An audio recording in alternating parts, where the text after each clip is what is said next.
Morning, everyone. Welcome to the Daily Drop-In Morning Show with the Teach Better team, where we are live every single morning, Monday through Friday at 7 a.m. Eastern. We have a whole lot in store. It is Tuesday, January 11th.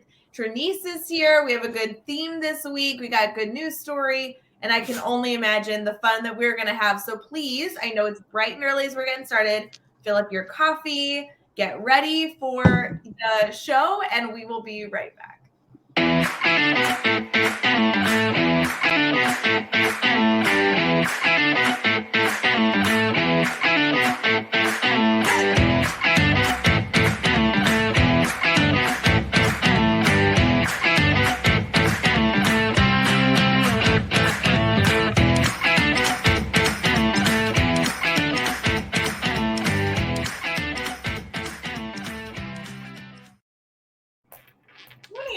It's Tuesday, January 11th. Traniece is here with us. Good morning. How are you feeling this morning? Oh, man. Good morning. I'm feeling good.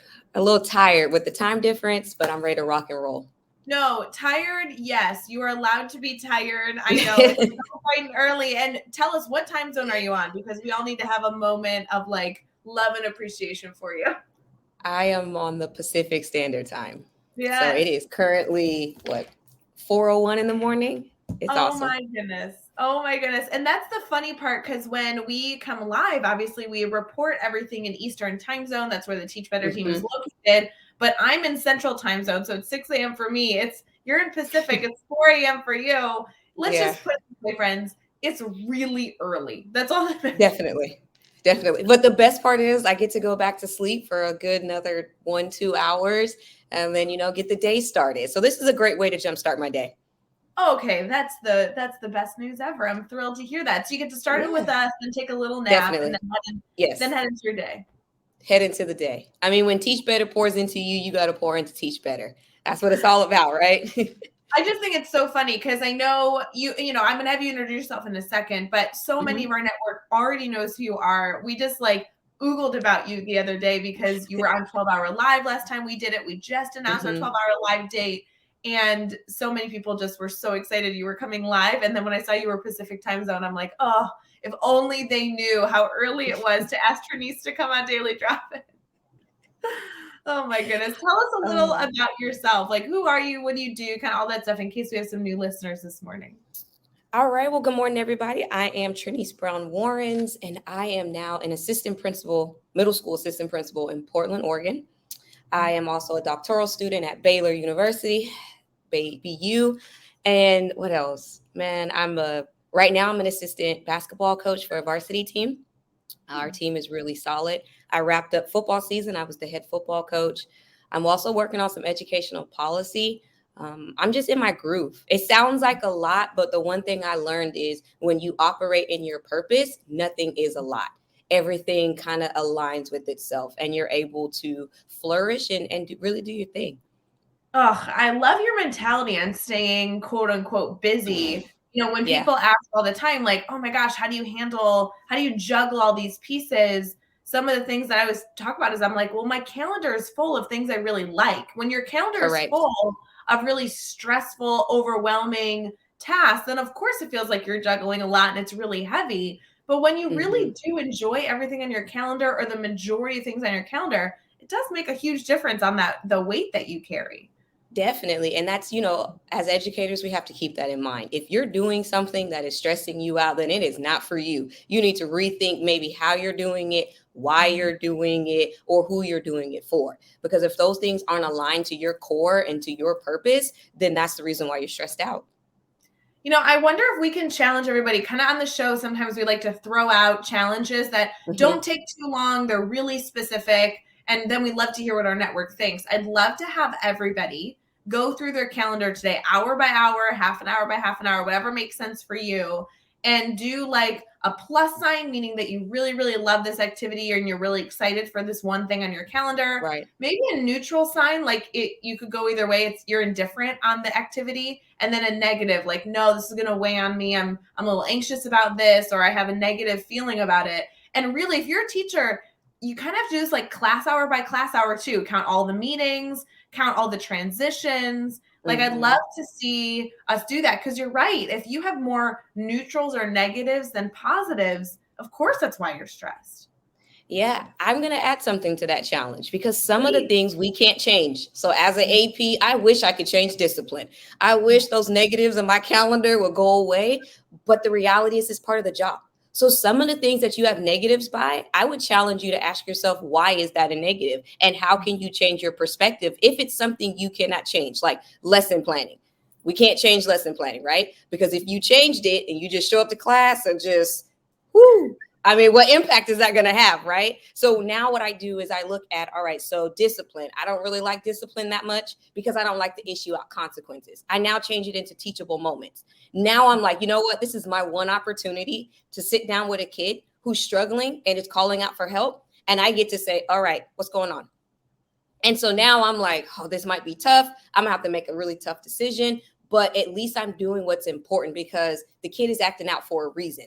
Somebody has to be able to hear that student where they are to be able to take them where we want to see them be at our campus. And so that's kind of the things I do want to challenge, because some things don't go away at all.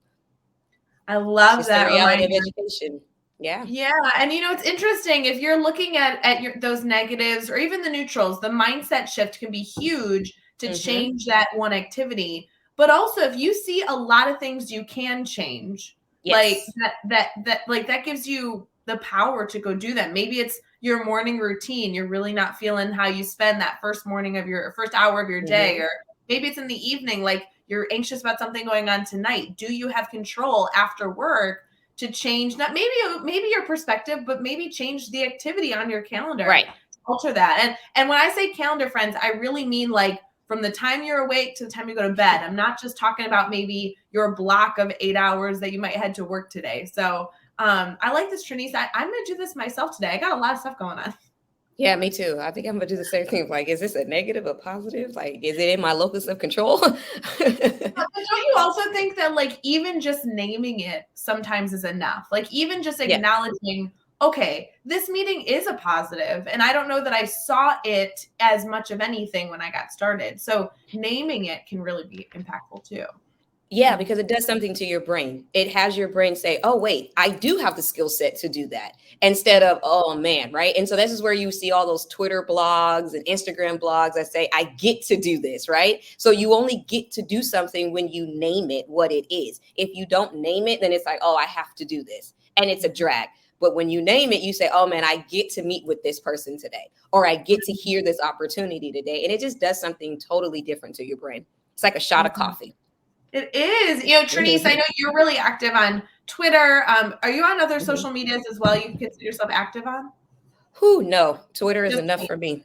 Okay. That's so it. For all of you, we'd love to hear your reflection. Just a quick time today. If you get a few moments, you do this activity, make sure you head on to Twitter, tag Traniece and I, maybe the Teach Better team too, so we can amplify your voice. We'd love to hear kind of how this activity goes for you. It seems like something that can be kind of quick, as long as you're willing to commit a few moments today, maybe a little brain break as you get your day started. Traniece, I see Dave Schmitto commenting, and I know that we originally connected by you being an active member in the Administrator Mastermind. Can you tell us a little bit about how you got connected to the team? Like, where did you come from? How did we all become friends? Twitter. Twitter. Dave says some provocative things, and I was like, wait a minute, I think the same way, and he's able to say it. Who is this guy? Really, that's how it started. And then I joined the team. I haven't been there in so long because I do bus duty. And there was the last time I was there, I was actually I got the opportunity to ride the bus with my students because they needed extra love and support from Miss Brown on the way home. And Dave was like, what are you doing? And I was like, well, funny thing. I had to ride the bus because, I want my kids to go home safe. And I need them to understand I will support you any way your behavior says you need to be supported. And if that means I have to ride the bus, because it is very important that our bus drivers show up. And if we don't show up for our bus drivers, they will not show up for us.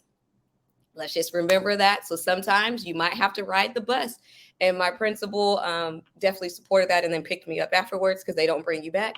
But that's how I got connected. And it's been a great space, a great opportunity to have a community of administrators who think the same way as you, because sometimes as teachers, we felt like isolation. Administration, it's a lot more, because you can't have that same level of conversation with your teachers. You will lose respect. And you don't want to talk bad about anybody. That's just not cool. So this is a space where I'm able to throw an idea out before I implement it, because I am really quick. I'll be like, oh, that's a good idea. Throw it out there. Now I'm learning. Wait, I should probably hear this out and hear some other people fishbowl this thing. And so that's how I got connected to that, because I was looking for a space to grow before I got into the position that I'm in now. Oh, that's so awesome. Yeah, shout out to Dr. Dave Schmidt on the Teach Better team. We love all the work he does. And he truly really have taken that mastermind program and evolved it into something so powerful for any administrative leaders in our community. If you're ever interested, head to teachbetter.com/mastermind. It's a free mastermind group. And Traniece, you kind of emphasized, and that's kind of one of the things I love. I don't know why I have so much passion for this one element of the mastermind, but I love that you can kind of come and go as you please. It's not something you have to commit to every single week. If you have a conflict, you shouldn't feel shame about not showing up. It's good. Come when you can. And the community really doesn't think twice about it, welcomes you in whenever you're able to be there. I just think that's such a beautiful characteristic that Dave really, really wanted to emphasize in that group. And I know Dave's actually been traveling a bunch, so we've had a number of different leaders supporting that mastermind, but Dave was really the first one to get that up and going. So I love his work. So good. So good. Awesome.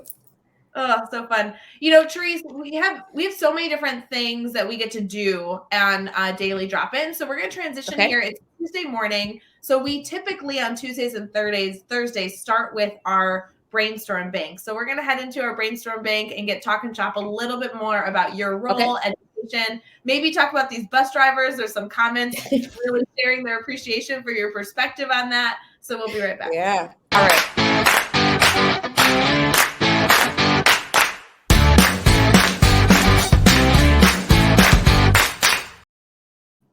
Hey friends, good morning. Welcome back to Daily Drop-In. We are in our brainstorm bank segment, and I will tell you, this is always one of my favorite segments of the show, because this is our time to purposely pause and say, hey friends, it's Tuesday, January 11th. Is there anything we can do to help you? Do you need anything?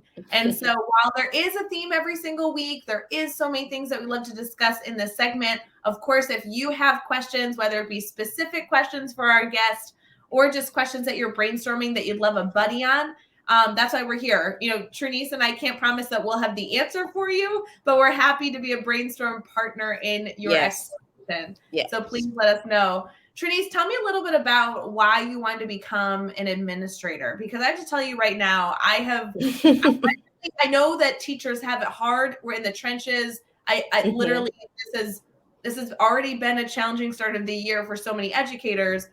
I think principals and assistant principals and leadership have a pretty rough time right now too, and it's not really being discussed. Let's see. Leadership has always been me. So when I was a teacher, I never saw myself becoming a leader. I really got into education because I wanted to be a school counselor. I wanted to be that person that was for students what I didn't have in school, which is the reason why I have a lot of student loan debt, because I simply lacked the knowledge. And so that was my quest. I was on my way of doing that. I lived in Houston, Texas, and I was a teacher there. And then all of a sudden, I had mentors that were like, try this opportunity, do this. And the next thing you know, I look up and I'm at a crossroads in my career, and I needed a new certification. And the question was, do I go get the school counselor certification? Do I get the administrative? Both were the same amount of time, the same amount of money. And one was my dream and one was something I never saw myself doing. But as I looked at the trajectory of my career and the impact I was having, not just for my students in my classroom, but for the campus, I chose administration, because influence on a bigger scale takes a bigger heart. It was one thing to touch my kids and see them grow. But then when I had teachers coming into my room asking me questions, and then I had district level people coming into my room. And then they were like, hey, can we send someone to your classroom to see you do this? And then afterwards, I always took the time to debrief, because teachers get thrown into classrooms. Go watch this teacher teach. And then they walk away thinking, oh, I have to do it like her. And I was like, wait, I am one in a million. We all have a different fingerprint. And so I will always take the time to sit down and say, okay, what elements did you like? Now, what is your style and how can you implement that? Then the next thing you know, more opportunities came about. I moved to Portland, Oregon in 2020. I know, crazy. In the middle of a pandemic, I picked up my life, drove across the country, and came to Portland. And I lived out what I thought was my dream as a school counselor. And then I realized that wasn't my dream anymore. And so I let go of that and I moved into the next one, which has been administration. So now I'm an assistant principal. So that's kind of what happened. So opportunities came. I said yes. 1 year, my one word was opportunity. I wanted to take any opportunity that came around. And so I set some goals. I set a vision. And now I'm here making an impact on a bigger scale. Oh, so powerful. And it's interesting. You're doing all this over the last few years, and it's been quite a few years. What do you feel like has been one of the most powerful elements of your work? Because truly, you sound so passionate. And even when we logged on before we came live, for everybody kind of here in the background, you said, hey, how are you? And I was like, oh, I'm good. And you're like, gosh, it's so weird to hear an educator say that they're good these days. Like, with everything that you're doing, what do you feel like has been maybe the most challenging part? The challenging part. Embracing my new culture. So Houston and Portland are two different places. And sometimes we get stuck in what makes us successful.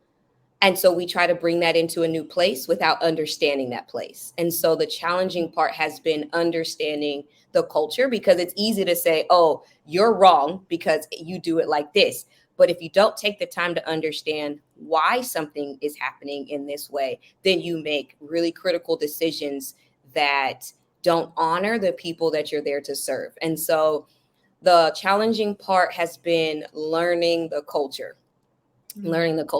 Understanding the history of the city that I'm in, right? So I remember being a kid playing Oregon Trail. You don't think all these things until you get there, but these were pioneers, right? There's the settlers of Oregon were people who took a risk. They packed up their life and they said, we are heading west, and they settled on a land that no one knew about. So you cannot go in there talking to people as if they don't know anything just because you're a hot shot from Texas. You have to honor the history. And so taking a moment to slow down and say, wait, maybe Texas doesn't know everything. And it doesn't mean my experience isn't validated. It just means I need to learn how to curve it so that I can actually serve the people that hired me. I'm not there for me and my title. I'm there to be able to influence and touch the people that I need to touch and serve. And I can't do that if I don't honor them. I think it's so interesting. You obviously had this massive experience to reflect on in 2020, like, holy moly, that was such a decision. But that mindset of needing to accept and understand a culture is actually something that I think a lot of educators can relate to right now, because even if they haven't moved states, even if they haven't moved school districts or school buildings, some of our school buildings, most of them, I'm trying to not speak too generally, but truly I feel like all of them have had a shift in culture in their school building over the last few years.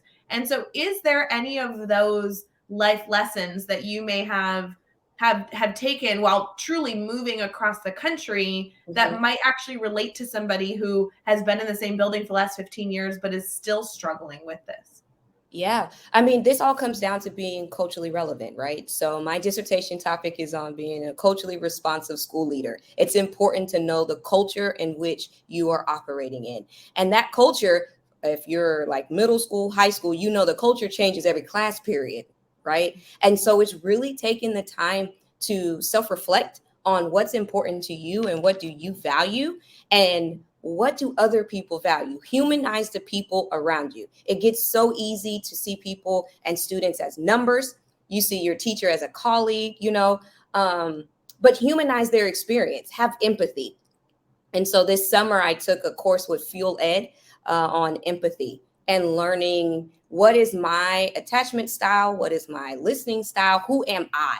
You have to take time to know who are you. And that's what being culturally relevant is also about, is that self-exploration and that self-awareness, so that you're able to understand why you're clashing or where the misunderstanding is. And so even inside of buildings, people don't take the time to become self-aware of who they are. You might realize, I'm the one that's changing, and I might need to increase my skill set. I might need to let go of some things that, we keep saying, oh, we've done that for years. Well, the pandemic has showed us that it might be time to let go of some of those things, because if they're not currently working right now, you might be working against yourself. Mm-hmm. And the best thing you can do is be self-aware and say, maybe this is no longer working, or maybe this is no longer a place for me. You don't have to be stuck. And that was hard for me. I loved my district. I didn't even see myself leaving Houston. But then I realized I might have outgrown a space.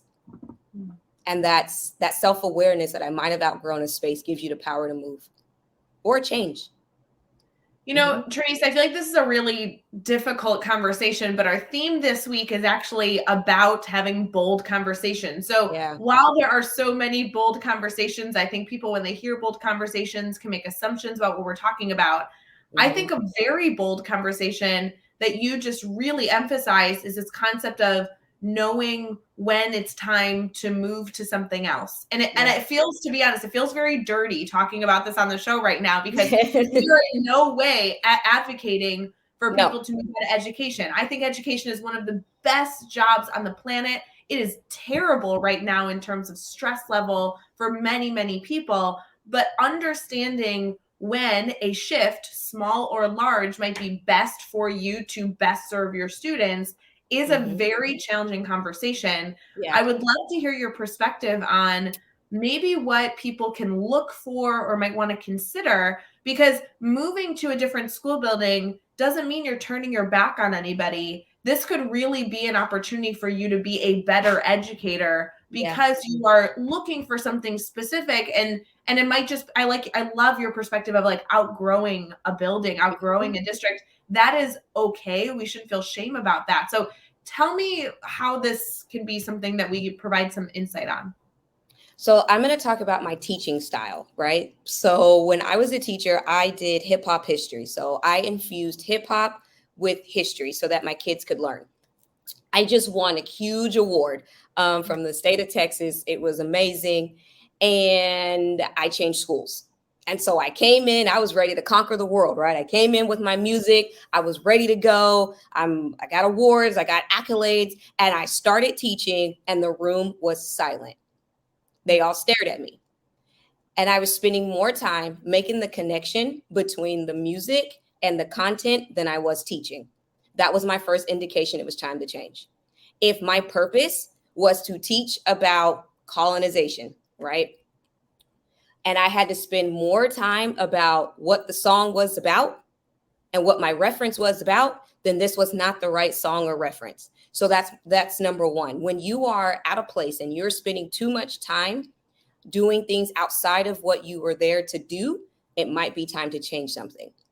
If you're realizing that you're not getting the same level of results, it might be time to change something. So in Texas, we have the STAR exam. I needed my kids to pass. The culture of my campus was not music.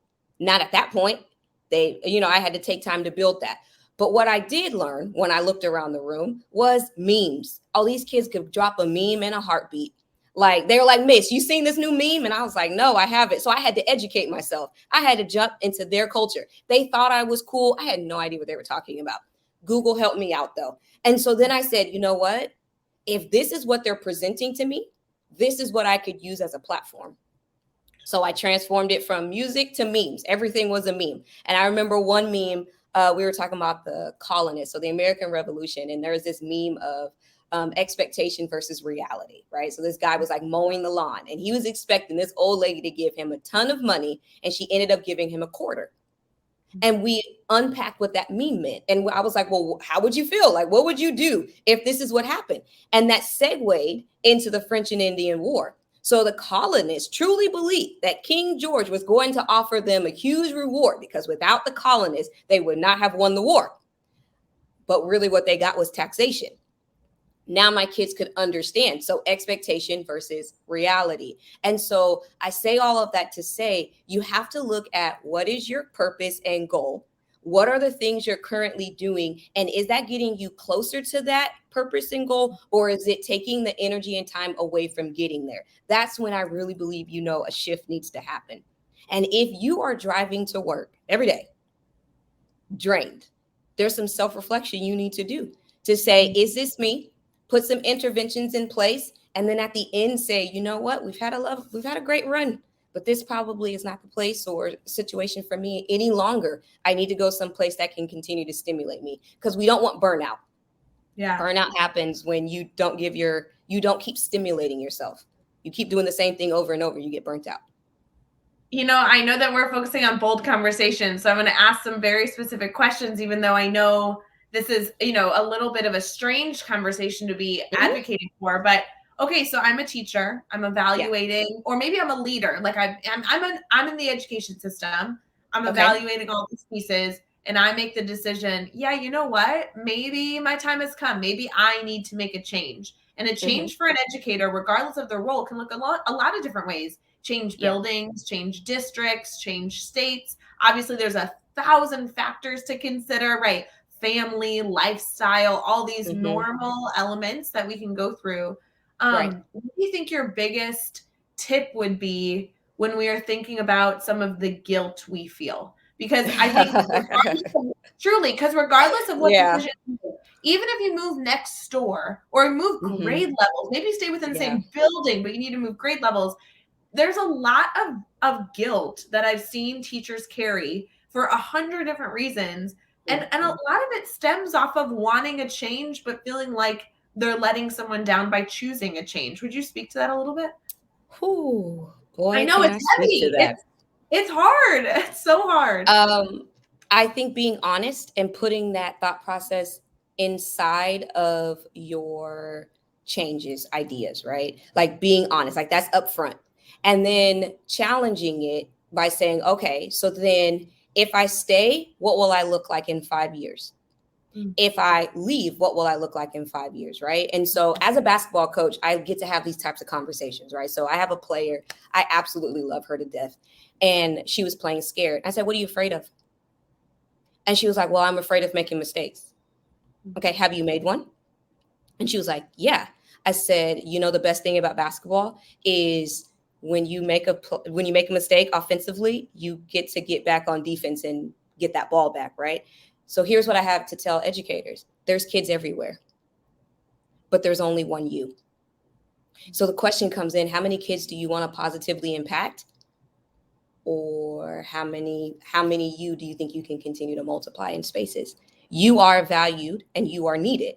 And that space might not be for you anymore. And yes, you're going to have guilt. And yes, you're going to say, what about this person? But I can tell you on the other side of leaving, you always have those stories and memories that keeps you going for that next kid. So I have students that I'm dealing with right now, and I'm like, oh, I remember such and such. And if it was not for such and such, I wouldn't even know how to help you properly. And so, those are the things you have to consider is there's always kids. There's always another administrative team, but there's only one you. And if you burn yourself out and if you drag yourself down, you're not going to be any good for your family if you have one. You're not going to be any good for your passion because you're always tired and you're always going to have guilt of what if. And I live with no what ifs. If I have a what if, I'm just going to try it.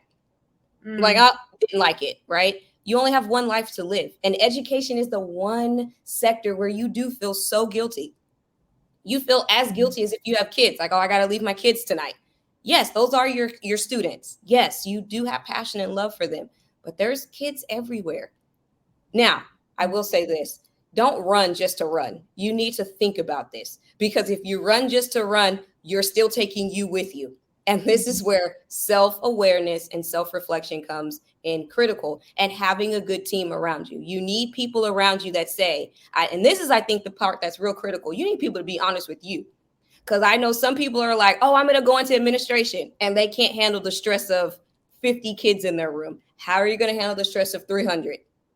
So if you're at this place, you need to have a team to say, hey guys, here's what I'm considering, and have people that will be honest with you, very honest, and not just, feel your emotions, because feeling your emotions, you're going to land into a world of trouble, because administration is a different world. Going to a different school is a different world. And you need to know that you're prepared to do that. Even changing grade levels. Ooh, that's why I only stuck to one.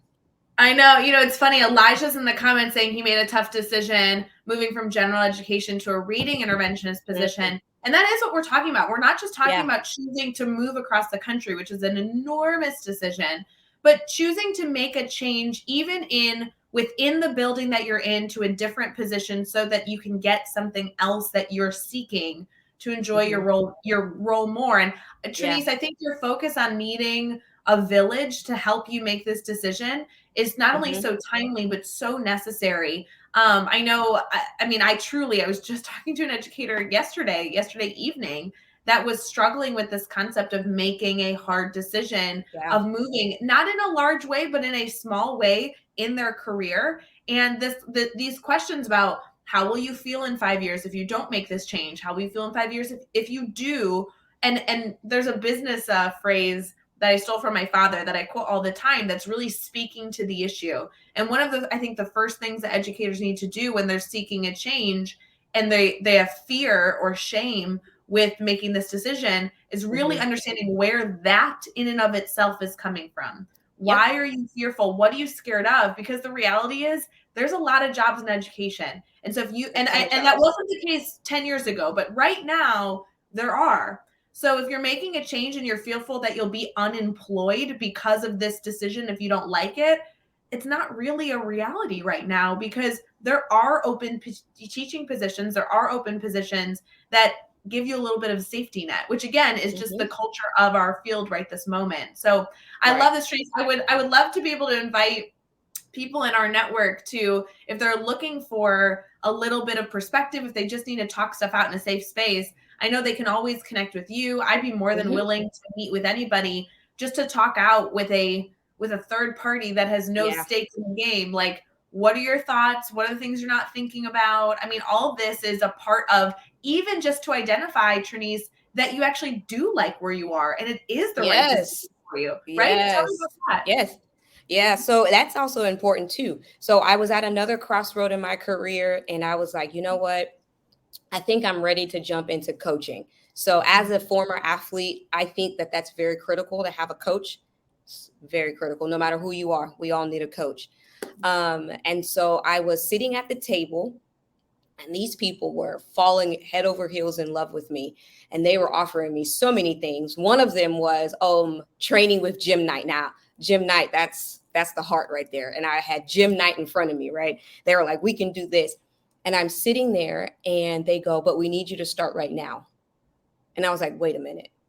This is only January. I thought I was interviewing for a job next school year because that's when you start to do that.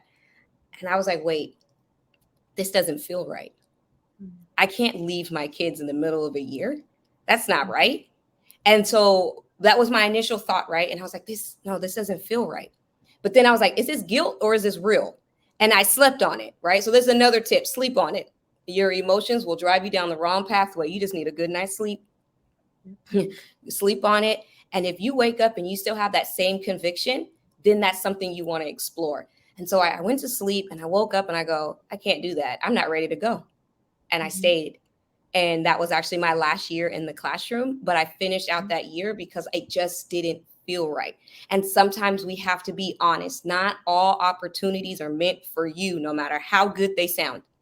Yeah. And this is where you have to have your moral compass and have what you value. Because if you don't have those two things, then you will get lured away by a shiny object and you will end up in a very miserable place. Is it bad because of that shiny object?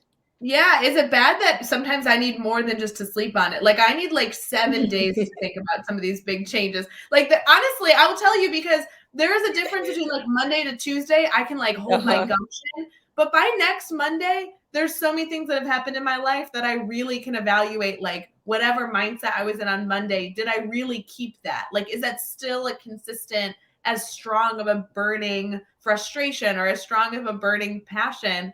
I feel like sometimes I need a week, like truly. Well, that's the joy of knowing yourself. Like if I wait too long, I'm gonna have all these little things going. I'm not gonna be able to articulate really what's happening. So knowing yourself and knowing how much time you need is critical. So my one day might be 7 days for you. It might be 3 days. It's not the time, it's the principle. Right. And so when we get away from the time, we look at the principle. And that's what I had to do. When anybody's talking, take the principle, not what they do. Because you can't emulate what they do, but you can take away a principle. So the principle is sleep on it. Yeah, this is why I love talking to you. Truly, because you are so passionate. You're willing to have some of these tough conversations that sometimes we just need to have a healthy discussion and dialogue on. And you're full of these like little tips and tricks, one-liners. I'm such a fan. I love all this stuff. Thanks. I do want to make sure that our network gets to connect with you, but we also have some good news stories, some holidays. So what do you feel about getting into some holidays before we conclude our show here this morning? Let's do it. Let's do it.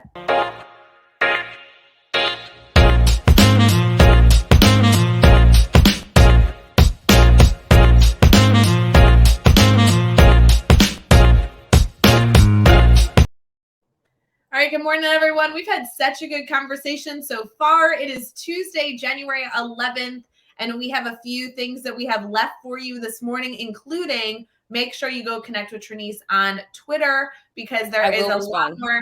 Yes, there's a lot more of this discussion, right? Like all of these things are just the initial moments that hopefully will connect us long term. If you don't end up connecting with our guests on the show, you're really missing out on continuing to grow your network full of just different perspectives and insights. So Traniece, I'm going to have you share your contact information at the end, but I do know it's on the screen. So if somebody's able to watch this, like if you're watching this over on Facebook, YouTube, Twitter, or Twitch versus just listening to it on Teach Better Podcast or Teach Better Talk Podcast, I just definitely want to make sure everybody has access to that. So that's super important. Traniece, are you a fan of celebrating random holidays? I am. Yeah. Yes. There are some weird holidays today. For instance, I know all of you were eager for this day. I mean, you've been waiting all year for this. It is National Milk Day. I'm not sure what that means for everybody, but go get a glass of milk. I don't think I've had a glass of milk in ages. Does creamer count? Because I definitely put creamer in my coffee. I think, I mean, like I would like milk's dairy. Does any dairy count today? Like, can I eat cheese to celebrate National Milk Day? I think so. We're going to go with that. I like that. This other holiday, which to be honest, I never thought would be fun, but if you are looking for a really silly activity to do with students today, it is Learn Your Name in Morse Code Day, which I don't know how that holiday was created, but like a little activity, put up the Morse code alphabet on your board or print out little sheets for students today and they can learn their name in Morse code. I've never done that before. Huh. Okay. You have a long name, Traniece. I think that you would have that would be a real commitment to learn how to spell your name out in Morse code. RAE is a little bit easier. Yeah, that definitely is. I think I'm gonna try it. I'm gonna do that. I love it. It's also National Arkansas Day. I don't know what that means. It's National Hug Day. Okay, fine. I could do that one. Yeah, why not? It's Poetry at Work Day. So if you're an administrator doing announcements later today, or if you're an educator that wants to bring a little poetry into your life, Poetry at Work Day. Who knew that was a big holiday? Have you ever had a pen pal? I did. Yeah, see, today is Secret Pen Pal Day. So maybe create a little pen pal. That could be fun for this week. And then last thing, I do want to give a shout out. There are so many people within our Teach Better network that love sketchnoting. And if you're not aware of sketchnoting, yes, see, Traniece, you love it. Tell us a little about what it is. Oh my goodness. It's art in word form. I just love it. So my brain goes like this, right? And so it allows me to put those big pieces on my paper and I get to move through it. I've done this with my dissertation. My lit review got so much easier because I was able to organize it using art and using creativity because it's my own. It's not just pages and pages of notes. I actually go back and look at it because the brain it's something different to the brain. All those pages of notes, I was like, oh no, I can't go look at that. I never looked at it. Now, oh man, sketchnoting is the best. It's even one of the interventions that I put in when I'm talking to parents of kids who struggle. The first thing I ask is, does your kid like art? And they go, they do. And I say, okay, have you heard of sketchnoting? And then I pass them a YouTube clip, and we start to implement the idea of what sketchnoting could look like for them in the classroom so that they can stay focused and they're doodling with a purpose. Oh, I love doodling with a purpose.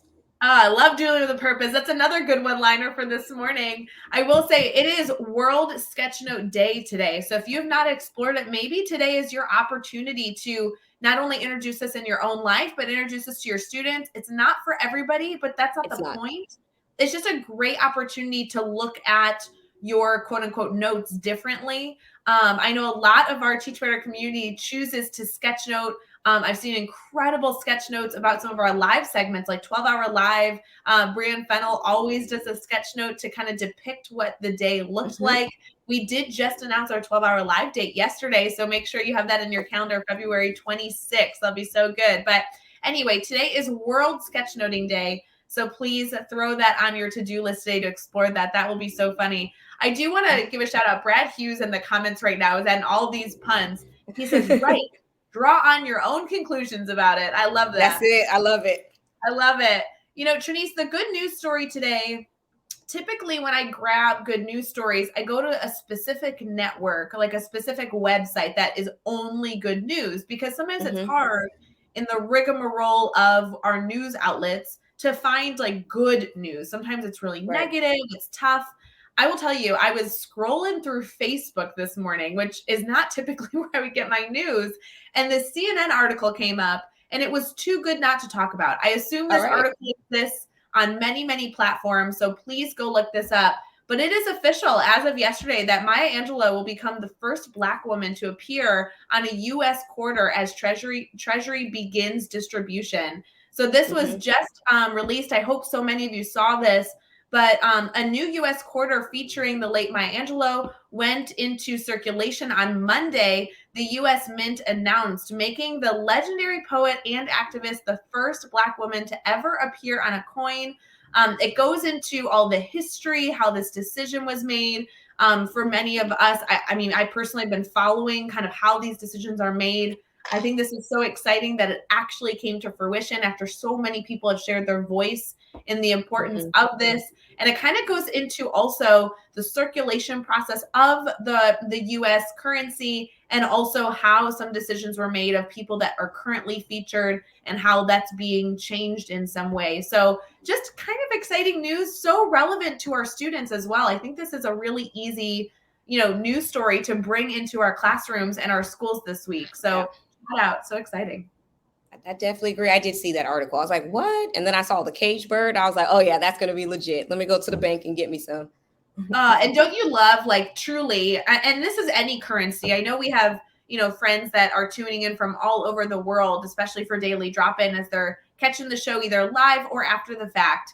And currency is so beautiful. It's its own kind of art, truly. Yeah. And I just love this new quarter design. It is so powerful. And to me, I just think it has so much meaning about so many important topics. So I'm thrilled to see that this is something that literally just went into our currency yesterday. So super exciting. That's pretty amazing. Pretty amazing.